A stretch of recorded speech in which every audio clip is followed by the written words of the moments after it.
email from me. I did understand. I saw And it. it's really just an FYI because I'm going to be very Kelly-esque and I'm going to call her in. So.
Please stand for the entering graduates, and please stay standing for the Saudi Arabian and United States of America national anthems.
It is my pleasure to welcome everyone to the inaugural Buffalo State University of New York Master's Commencement ceremony held here at the American International School of Jeddah.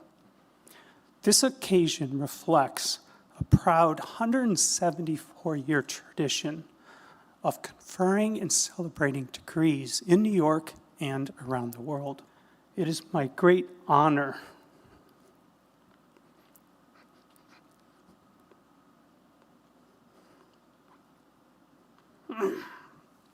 to introduce this year's cohort and to recognize the remarkable effort and achievement that you have had over the last 2 years. I'm also deeply grateful for the opportunity to know each of you and to support all of you as you work through your challenges and made many achievements. Please know that today you join a remarkably small group. Roughly 3 to 4% worldwide adults earn their master's degree or equivalent. And yes, I can cite my claim. It is now my distinct honor and privilege to introduce our guest of honor and next speaker, Mr. Robert Rinaldo, Superintendent of the American International School of Jeddah. Mr. Rinaldo brings a distinguished record of international leadership, including serving as the head of school at GEMS Academy in Abu Dhabi and the general director of Lincoln School in Costa Rica. Here at AISJ, he brings an unwavering commitment to student-centered learning, entrepreneurship, and a genuine care for everyone in our AISJ family. Mr. Rinaldo.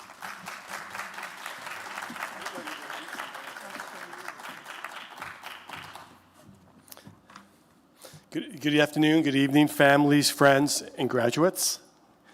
It's a privilege to stand before you here, the first cohort of graduates from the SUNY Buffalo program, and celebrate tonight what you've accomplished. Earning a graduate degree while working full-time as an educator, that's not easy. Over the past 2 years, you've balanced teaching, supporting students, collaborating with colleagues, caring for families, and managing all the responsibilities that come with what we do in a very professional way, and you made it. And this tonight's shows your commitment to your growth as educators and learners. And that commitment deserves recognition. As I reflect on this occasion, I find myself thinking about two things. First, what SUNY, the State University of New York, has meant in my own life, and additionally, what graduate education, a graduate degree means today. My connection to SUNY starts a long time ago as an undergrad. I have a bachelor's degree from SUNY Cortland in secondary social studies education and a master's degree from SUNY Cortland in history that led to my permanent New York State teaching license. And SUNY was not just a university system to me, it was an opportunity. SUNY, it's accessible, it's affordable, it opens doors, and that really is the SUNY system changed my life. So when I think about SUNY Cortland, I don't think about rankings or programs. I think about the professors that challenged me. I think about the friendships. I think about the classroom, but more the times on the football field and the time I spent in the band room, playing French horn, in the wind ensemble. All of those experiences broadened my understanding of the world and helped shape the educator and leader I would eventually become. The degrees were important, but learning the relationships and the opportunities which truly stick out to me and stayed with me. So that's why this partnership with SUNY Buffalo, it's really important to me. It's meaningful to watch, and it brings together the best of what education is, I think. It offers access, the opportunity, and growth. And while I'm proud of SUNY Connections, tonight is not about SUNY. This afternoon is about you. And I also thinking about what a graduate degree in education means in 2025 or 2026, I find myself reflecting on a question that's become increasingly important to me. I've said it, I think I've said it to some people in the audience. What is the purpose of education? What is the purpose of what we do? It's a question I've asked in every interview I've conducted this year with the recruits the potential recruits coming to AISJ, and not because there's one single right answer, but because how we answer the question shapes everything else we do. It shapes how we design learning, it shapes how we build relationships, it shapes how we define success, and that may be the defining conversation of our profession that shapes our vision for the future of schooling. And certainly, everyone knows, artificial intelligence is changing education, but I don't think the change in education is technological, it's philosophical. All around the world, and I've seen the growth of micro schools and outdoor and experiential learning, competency-based education, flexible pathways, learning experiences that extend beyond traditional classrooms. And we're seeing a growing recognition that learning can happen anywhere at any time. And these developments are exciting because they force us to ask questions. If learning can happen anywhere at any time, what makes schools essential? And if information is available instantly, what knowledge and skills matter? And how do we embrace innovation? How do we prepare young people, not simply for careers, but for meaningful lives? And I think what you're doing here today with a graduate degree is not simply evidence of what you do know today.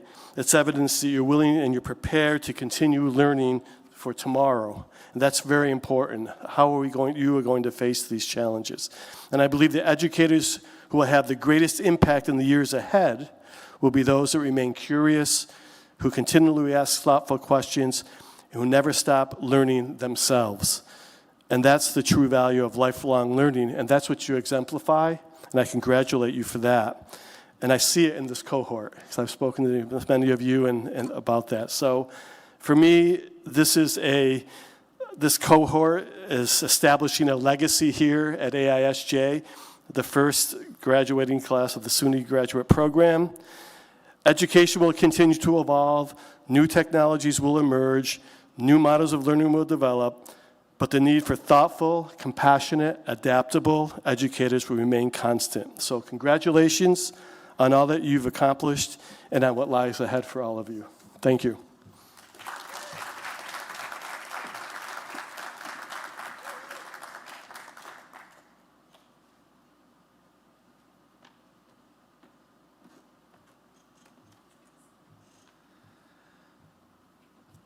So it is also a pleasure to introduce our next surprise guest speaker, Britta McCarthy. For those of you who don't know, she was our previous director of learning, a close colleague, and the single greatest impactful person to actually bring this program to the school. And so she, I think, put together a special message. Yes?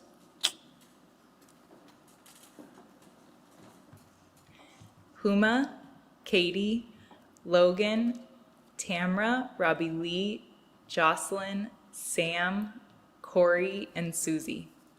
As a SUNY alumni from the class of 2017 International Cohort of Medellin, Colombia, and someone with an abundance of beautiful memories from my time in Jeddah, it is a great honor today to address you not only as friends, but as graduates of the master's degree program with a Master's of Science in Multidisciplinary Studies in Education.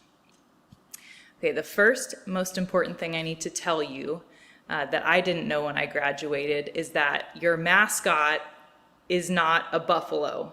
Do you know what it is? It's a Bengal.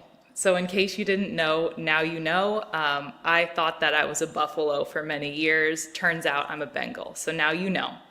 All jokes aside, what I can tell you is to be really excited for the ways that this process of becoming a graduate will continue to transform you.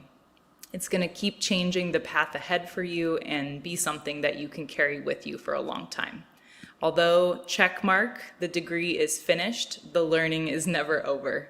And you'll be surprised by all of the ways that you continue to transform as a person as a result of what you started in the master's degree.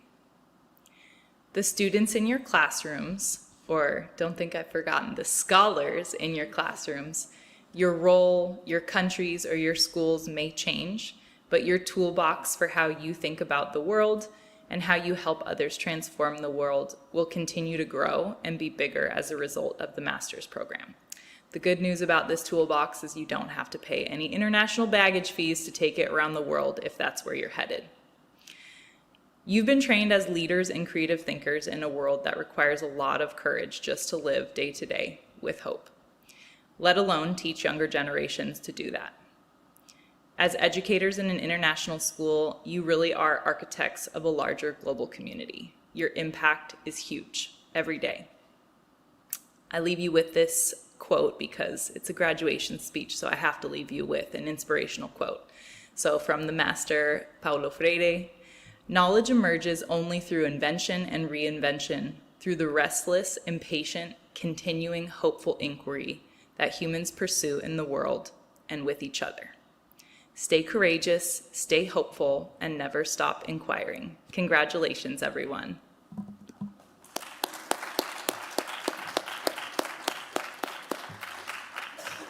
Thank you, Britta. We miss you. Now that I'm starting to make this connection, I'm starting to learn things about all of us. I think I should also share I am a SUNY alumni, so I also earned a master's.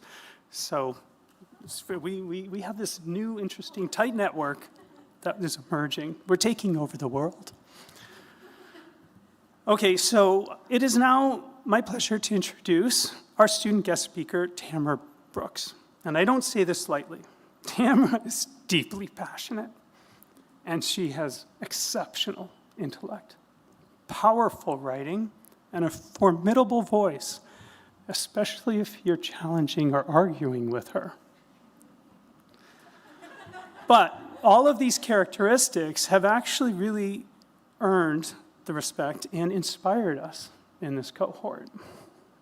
And so she brings both conviction and compassion to work. I can guarantee that. And today she speaks not only as a graduate, but a scholar, colleague, and friend. Thank you for joining us in this remarkable journey. It's a pleasure to introduce you as the guest speaker.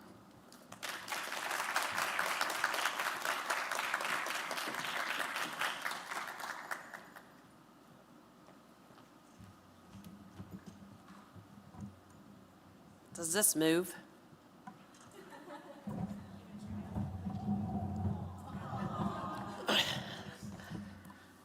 I mean,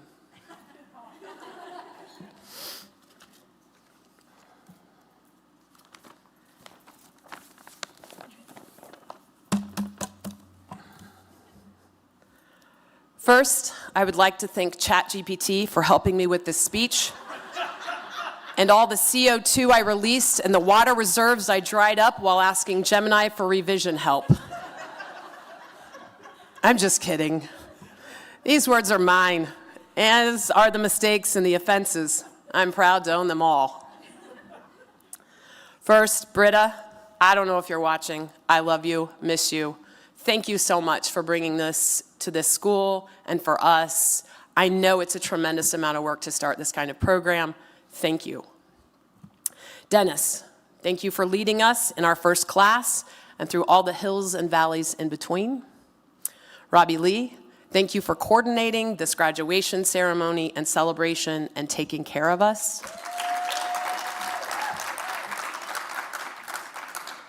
Professors who are here or may hear about our ceremony, thank you for sharing your time and your knowledge with us.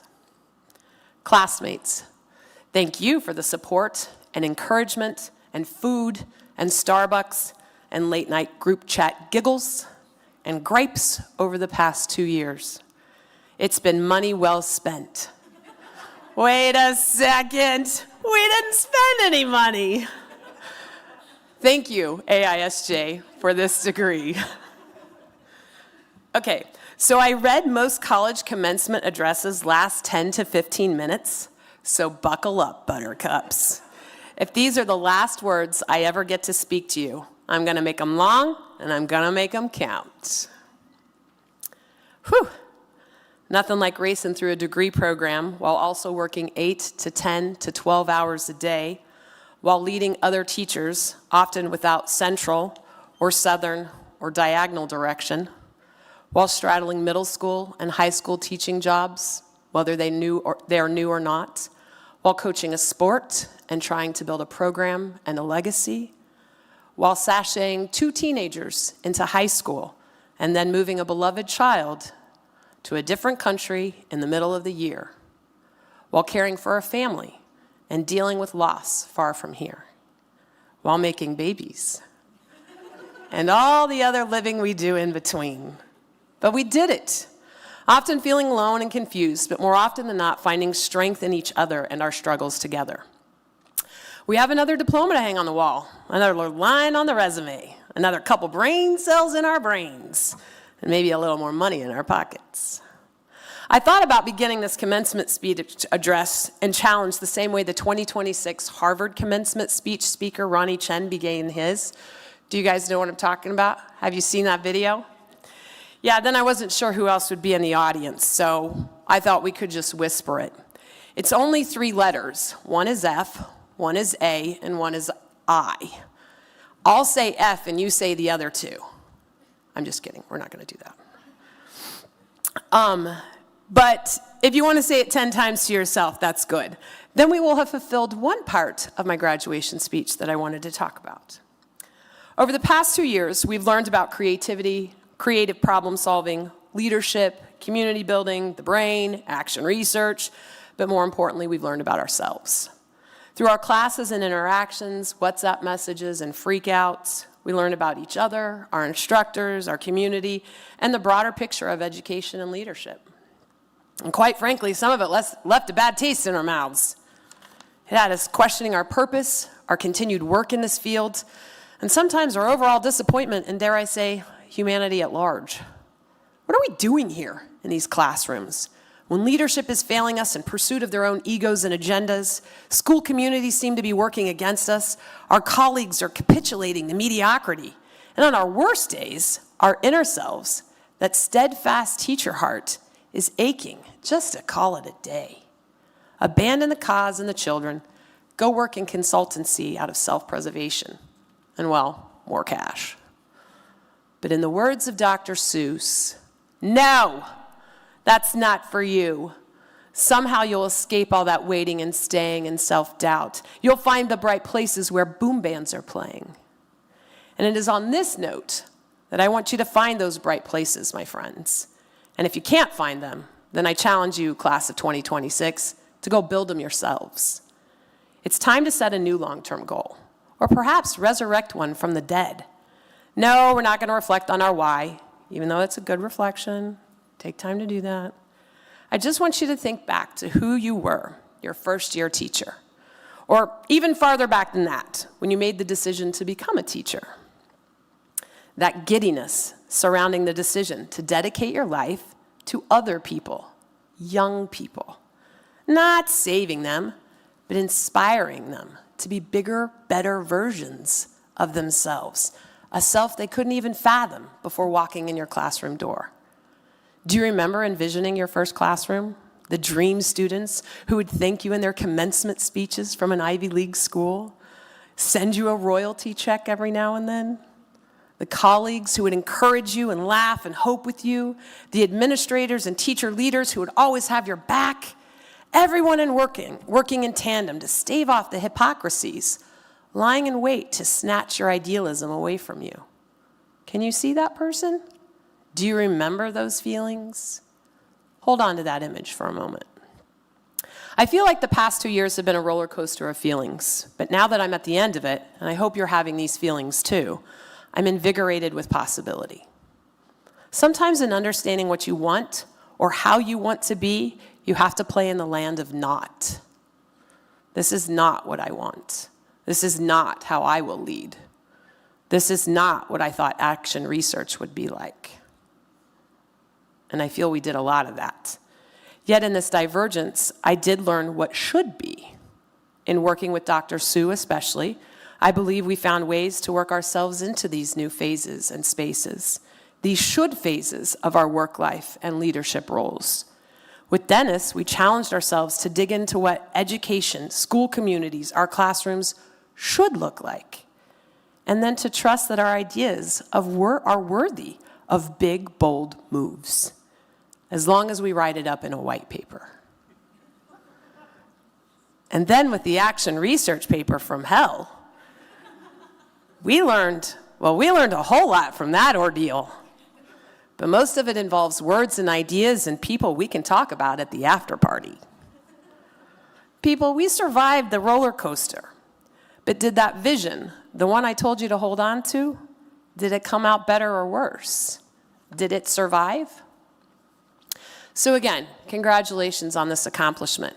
Whether it's your second or third degree, you should be proud of yourself for maintaining a passion and perseverance for attaining this long-term goal. Does that sound familiar? Bet you thought I forgot about grit. Never. I bought you all a grit bit for graduation. It's in the mail. You know I'm not going to leave the stage tonight without mentioning grit, which brings me to my second objective of the evening. To finish this degree, while also working full-time and managing our lives, it required a high dose of grit, wouldn't you say? Here's my final call to action for you when you leave this auditorium tonight. It's time to set that new long-term goal. So bring that vision of yourself, that new teacher, I will conquer all vision, back to the forefront of your mind. Do you have it? The idealist? That person who wanted to make a difference in the life of a young person? The person who sees possibilities when others only see doubt? Now it's time for the current you and the future you to have a little chit-chat. Here it is, the big finale, where grit brings it home. Do not give up the fight. Though your limbs are weak and your heart is weary, though your brain is dry and your emotions are spent, though you may have lost a battle or two, your toil is not in vain. For we are creating people, my friends, living, breathing, feeling beings. We don't program tech. We don't manufacture products. We don't provide a service. We don't save lives.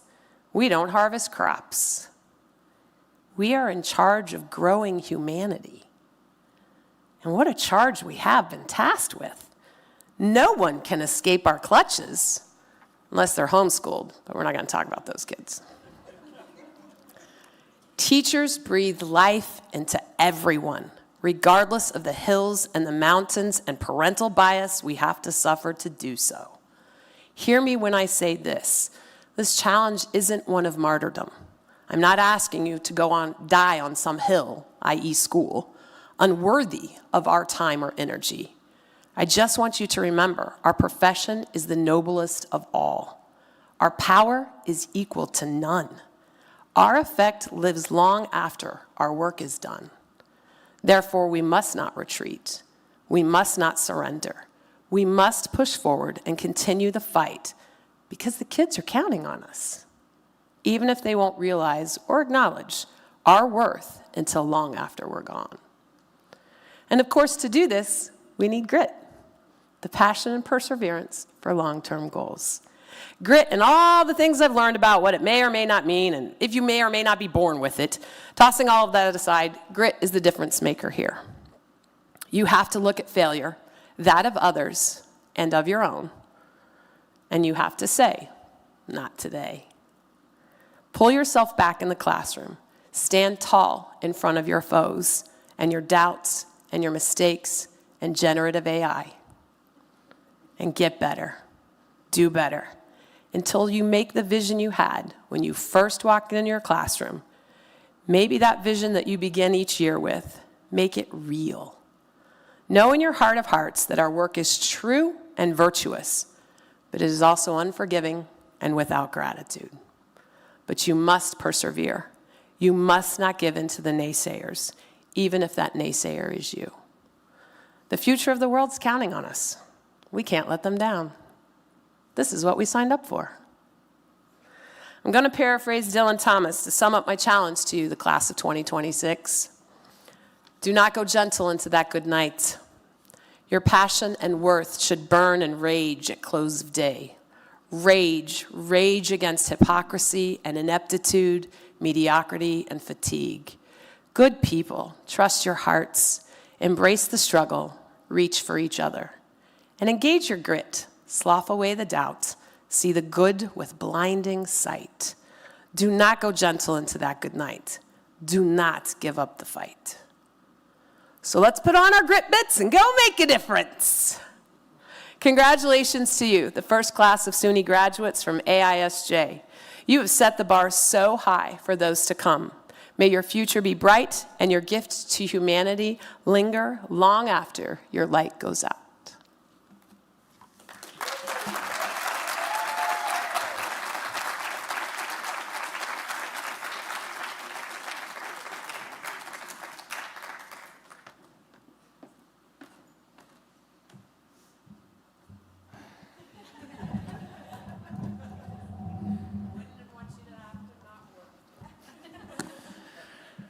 Thank you, Tamara.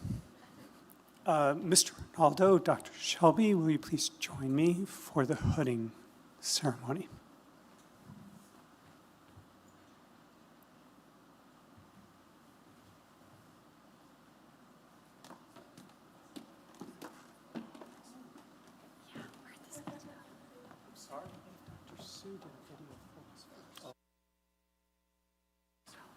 I don't know.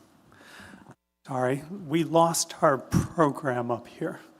We actually have a guest speaker, one more. It was a professor of creativity. She was actually scheduled to come in, be here and represent the university to confer the degrees. So I very much so apologize, not only to you for that interruption, but also to Dr. Susan Keller-Mathers. So we have a video here, and she would like to address the graduates. Yes. Welcome to the beautiful Buffalo State University campus. Part of the State University of New York, which is the largest public system in the nation. I'm so excited, and congratulations to all of the extraordinary Master of Science graduates. It's a joy to work with such fine educators. The World Economic Forum Future of Job Report predicts that creativity, innovation, and ideation will be among the most critical skills for the workforce of the future. You are ready to educate for that future because you already embody what we want our students to become. You think creatively. You solve complex, ambiguous challenges. You model the very skills we hope to cultivate in the next generation. You have the right attitude to stay open to new ways of thinking. We can't solve tomorrow's problems with yesterday's solutions. You have the mindset for success in the future. You also have the tools to facilitate change, to sense gaps, to design solutions, and engage students in ways that are more exciting, more meaningful, and more effective. You have the tool set for success in the future. You have deepened your educational craft, developing the skills to adapt to changing situations and to ignite curiosity and a love of learning, both in yourself and in your students. You have the skill set for success in the future. Mindset, tool set, skill set. You have all three. I celebrate each of your successes today and thank you for taking your learning to the next level in service of educational excellence and in service of the students whose lives you will shape. Thank you.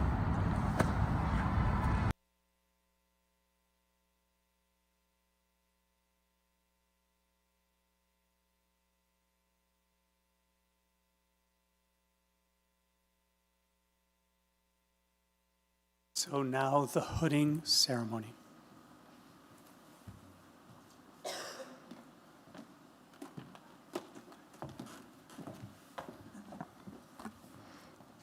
Good evening, everyone.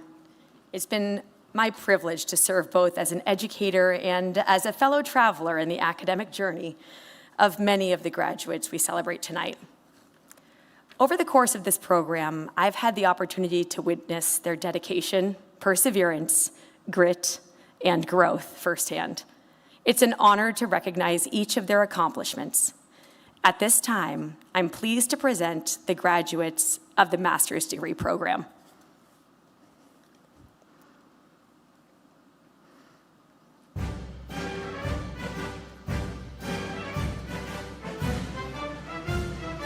Huma Ali.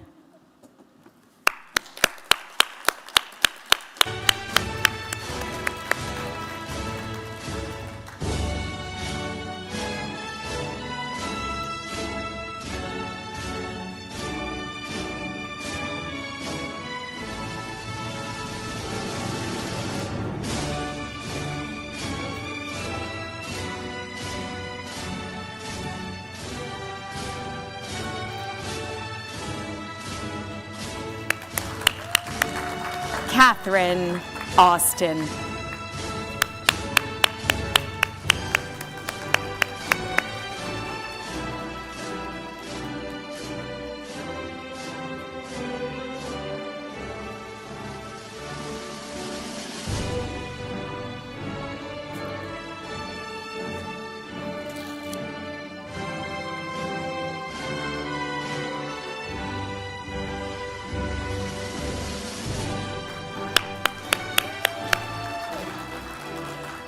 Logan Austin.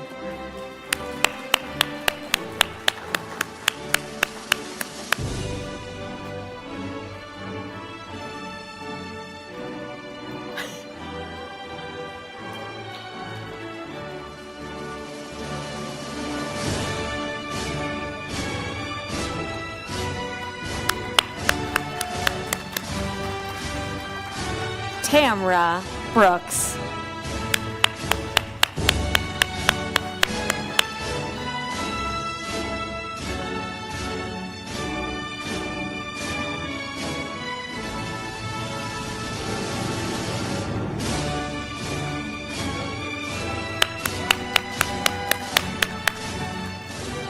Robbie Lee DeGrace.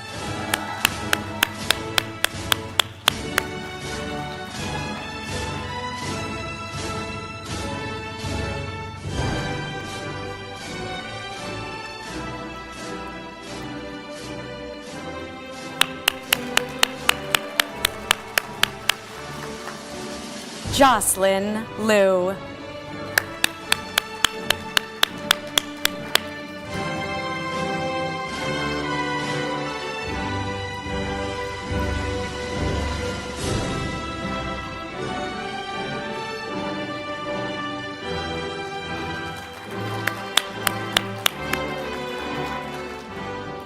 Samantha Piddick.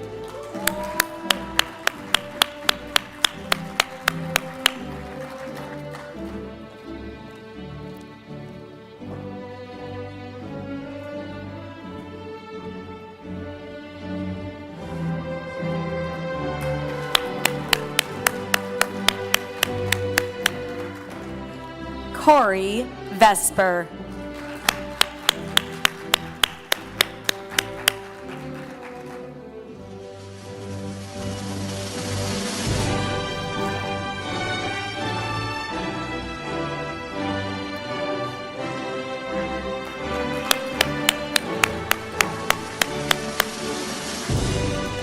Susie Vesper.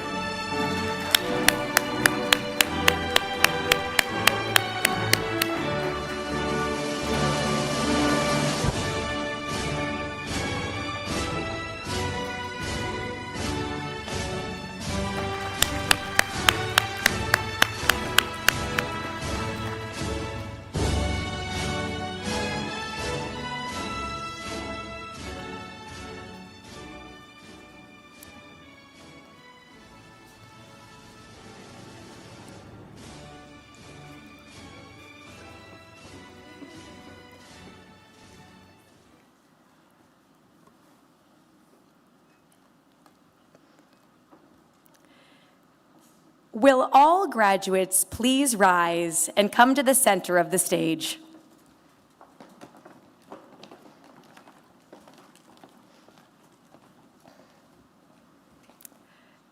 The candidates presented here are recognized for having completed all requirements for the Master of Science and Multidisciplinary Studies as determined by the Board of Trustees of Buffalo State University of New York. It is my distinct honor and privilege to present the first ever AISJ cohort of master's graduates. Thank you to all family members, friends, and faculty, as well as guests from afar for joining us for this evening. Let's give them a round of applause.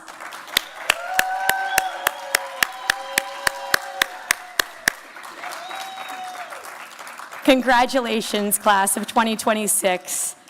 May the future be bold and bright and humanity better for all that you do. Please remain seated as the graduates recess from the venue.